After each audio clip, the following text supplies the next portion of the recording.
자, 오늘은 저번 시간에 국제거래의 필요성에 이어서 국제거래 확대의 장단점, 확대에 따른 장단점에 대해서 알아보도록 하겠습니다. 사전 동영상 학습지 7쪽하고 다음 교과서 194쪽 하고 5쪽까지는 저번 시간에 했고 196쪽을 펴도록 하겠습니다. 국제거래 확대에 따른 장단점에서 먼저 장점을 볼게요. 첫 번째는 소비에 있어서 지리적 제약이 해소되었다. 이거는 우리가 세계화할 때 공간적 제약이 해소됐다고 얘기했죠.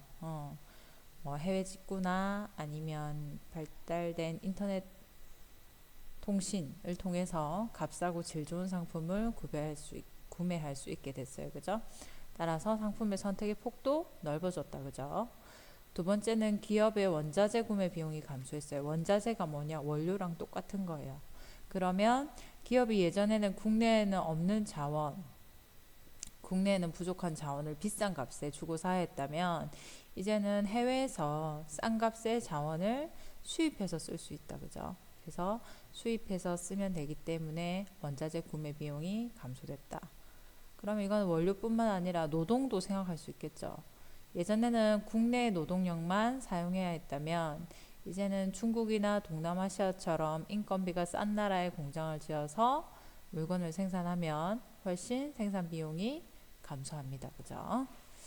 자, 그래서 세 번째는 기업의 국제 경쟁력이 향상되어서 생산 규모가 확대되고 고용이 증가됩니다. 이거는 경쟁력이 있는 기업의 경우에 삼성전자나 현대자동차 같은 경우는 국제 경쟁력이 있기 때문에 생산 규모가 확대됐죠. 미국에도 중국에도 그다음에 남미에도 공장을 짓고 생산을 하고 따라서 그에 따라서 사람을 고용하는 규모도 점점 늘어나고 있습니다. 자, 그러면 국제거래 단점을 보도록 하겠습니다. 우리나라 같은 경우에는 자동차나 휴대폰이나 선박처럼, 선박은 요즘엔 좀 아니지만 경쟁력이 높은 부분은 유리하지만 경쟁력이 낮은 산업, 그러니까 우리나라의 경우에는 농산물이나 축산업 같은 경우에는 점점 도태되고 있다. 그 다음 두 번째는 선진국과 개발도상국 간의 경제적 불평등이 심하다. 이 이유는 저번 시간에 봤다. 그죠? 선진국은 주로 뭘 생산했어요? 그렇지, 공업 제품. 그 다음에 서비스업을 수출한다. 그죠? 이런 산업들은 뭐가 높다? 부가가치가 높다. 팔아서 이윤이 많이 남는다. 그러나 쌀이나 아니면 수산물이나 이런 걸 생산하는 개발도상국은 팔아도 많이 남지 않는다. 그래서 부가가치가 높은 산업에 주력하는 선진국과 부가가치가 낮은 농수산업에 주력하는 개발도상국 간의 빈부격차가 점점 커질 수밖에 없다. 왜냐하면 그 다음 이 화면을 보면 아이폰 10주년 기념장이 나오는데 아이폰 8이죠. 8. 근데 128기가의 경우에 112만 원이에요. 핸드폰 하나가. 그러면 핸드폰 하나를 팔았을 때 10%만 잡아도 12만 원이 남는다. 그죠? 자, 근데 우리나라 쌀값 한 가만이 12만 9천 원이에요. 근데 이게 21년 만에 최저야. 그러니까 21년 동안 값이 오르기는커녕 내려왔잖아. 그지? 그러니까 쌀 생산에 주력하는 나라는 당연히 빈부격차가 더더욱 심할 수밖에 없고, 이걸 우리나라 안에서 보자면 공산품을 생산하는 삼성 같은 대기업과 그다음에 쌀을 생산하는 농민 간의 빈부격차도 심해질 수밖에 없다는 걸 알 수 있다. 그죠? 그러니까 어느 업종에 종사하느냐에 따라서 빈부격차가 너무 심해진다. 그죠? 자, 그다음 국제거래 단점에 세 번째, 앞에서 두 개 봤고, 세 번째, 무역 의존도가 지나치게 높으면 국제적 불황에 영향을 크게 받는다. 이게 무슨 말이냐 하면 일단 무역 의존도란 우리나라가 생산하는 총 생산액에서 그 중에서 우리가 수출과 수입에 얼마나 의존하느냐 이거예요. 그래서 요거를 무역 의존도랍니다. 그러니까 국내 총생산 분의 수출입 총액. 그러면 수출과 수입에 의존하지 않고 생산하는 건 뭐냐? 우리가 생산해서 우리가 팔면 국내에서 소비를 하면 그거는 무역에 의존하지 않는 게 되겠지, 그지? 자, 근데 우리나라의 무역 의존도는 100이 넘어요. 미국이나 일본은 30%밖에 안 돼. 총 생산하는 생산액 중에서 수출과 수입에 의존하는 게 30%인데 우리나라는 100이 넘어. 그러니까 국내 총 생산보다 수출 수입액이 더 많다 이거지. 그럼 선생님 수출 수입에 의존하지 않고 생산을 올리는 건 뭔데요? 우리나라 국민들이 소비하는 거죠. 근데 우리나라의 국내 총생산, 그러니까 GDP란 뭐냐? 우리나라 안에서 1년 동안 만들어진 생산물의 총합이야. 근데 그걸 보면 그거를 외국에 팔아서 얻는 이익이 64%고 민간은 48%밖에 되지 않죠. 이것도 점점 민간 소비의 비중은 줄어들고 있다. 그러니까 우리나라가 총 100을 번다면 그 중에 우리 스스로 소비해서 버는 거는 48밖에 없다 이거지. 따라서 우리가 지금 뭐 1년에 돈을 우리나라 1년 예산이 400조 이렇게 되죠. 이만큼의 소득, 이만큼의 경제 수준, 이만큼의 삶의 질을 유지하려면 우리는 외국에 물건을 갖다 팔지 않고서는 이만큼의 삶의 질을 유지할 수가 없다.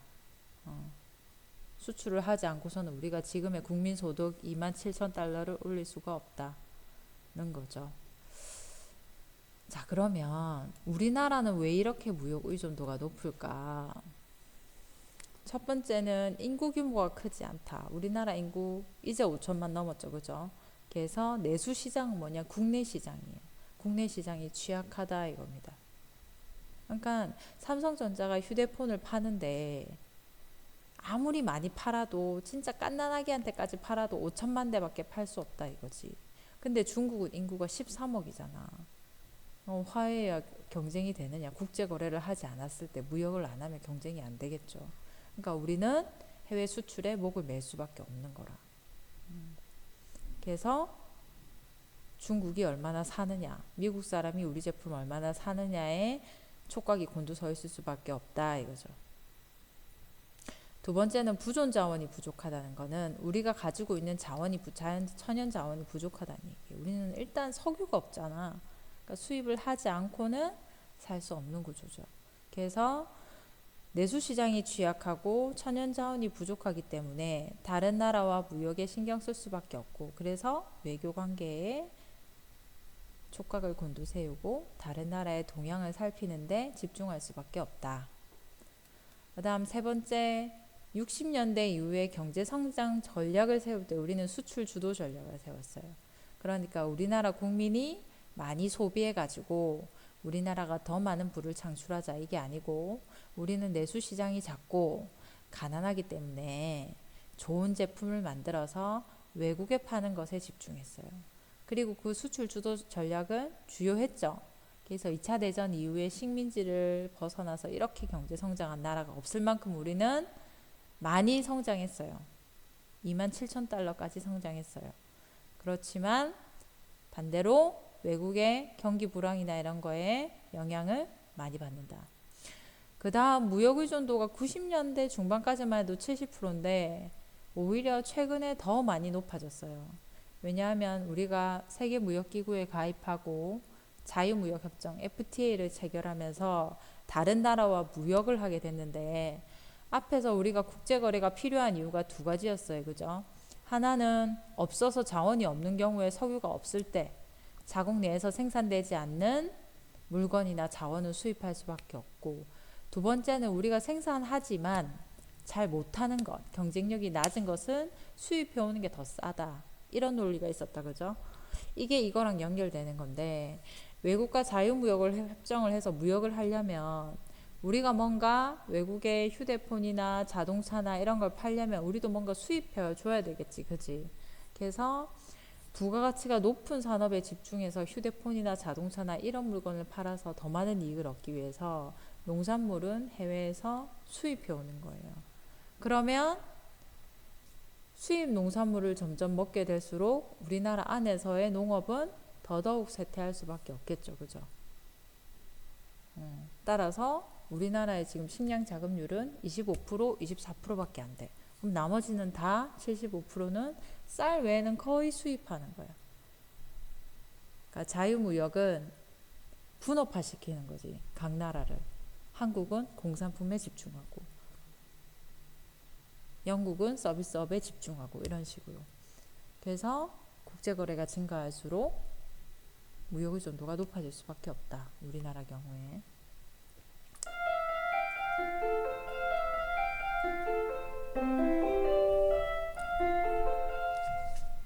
종이 쳤어요. 그래서 우리나라가 이렇게 무역 의존도가 높고 그래서 우리나라가 이렇게 무역 의존도가 높아질수록 동시에 대기업 의존도도 높아져요. 왜냐하면 우리는 더더욱 휴대폰, 자동차, 선박 이런 대기업에서 주로 하는 업종에 집중하게 되기 때문에 이 대기업들은 점점 매출이 증가하는 거야. 그래서 OECD 15개국의 나라들을 비교해서 그 나라에서 가장 대표하는 기업이 그 나라의 GDP, 그 나라의 국내 총생산에서 몇 프로를 차지하느냐를 봤을 때 우리나라는 삼성전자의 13.8%, 그러니까 14% 정도를 우리나라가 만약에 100을 생산한다면 그 중에 14는 삼성전자가 생산하는 거지. 그럼 삼성전자가 어려움에 빠졌을 때 우리나라 경제도 당연히 크게 타격을 받겠죠. 그래서 요약하면 우리나라는 해외 경기에 의존하는 비율도 높고 대기업에 의존하는 비율도 높다. 그럼 이런 것들은 왜 일어났느냐? 앞에서 했었지. 인구 규모가 작고 자원이 없고 이건 예전부터 있었던 일이고 60년대 이후에 성장 전략을 수출 주도 전략으로 세웠고 그래서 외국과 무역하려다 보니까 점점 더 대기업에 의존하게 되었다 이겁니다. 오늘은 여기까지 하겠습니다.